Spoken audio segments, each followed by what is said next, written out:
between the 101 and the 5. Dude, everyone's miscalculated AOC, especially the left. She's really strategically powerful. I mean, I think, look, again, she's a politician. If she makes the decision to be a politician, she's going to have to make these assessments. We can agree or disagree, but in the absence of making those assessments, she's not serious about trying to get power. That's just the bottom line. It is, you can definitely have a career in the House just getting up and,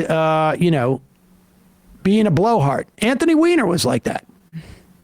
Anthony Weiner, as he spoke, he was on the right side of, I don't know if everything, but as far as what you can remember, he was, because he would get up there and he would showboat. But he wasn't going anywhere in Congress. He did nothing. He didn't move the needle at all.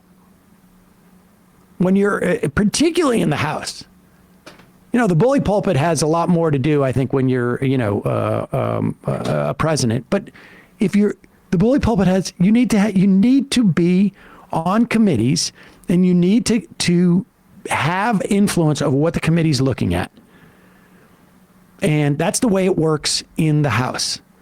And again, I don't necessarily agree with the choices that what fights that she does or does not choose to fight for, maybe, but I have a feeling it's probably marginal cases.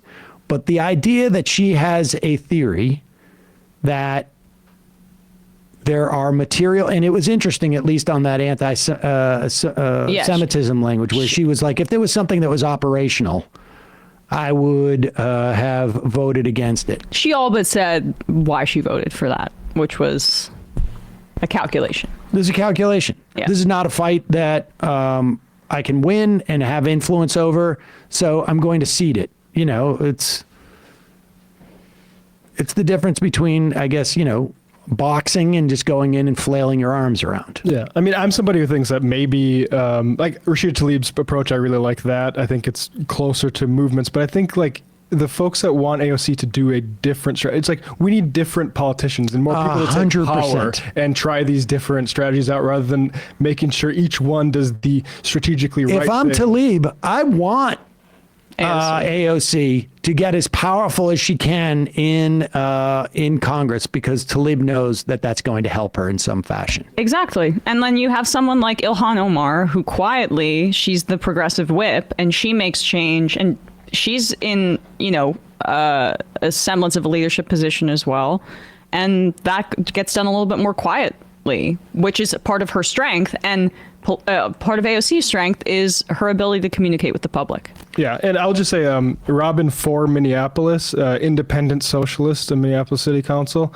I think, from that base of power, you can make more critiques along this message. But I also say Robin works with Democrats, because that's just kind of what politics are on this thing now. So again, you can have critiques, but I think an actual model of somebody that is actually doing the thing that you want, rather than just negative critique saying this is nothing. It's not really worth a whole lot, frankly. It's really cheap to do. Learning how to win power and organize your community, that makes those sorts of critiques a little bit more credible.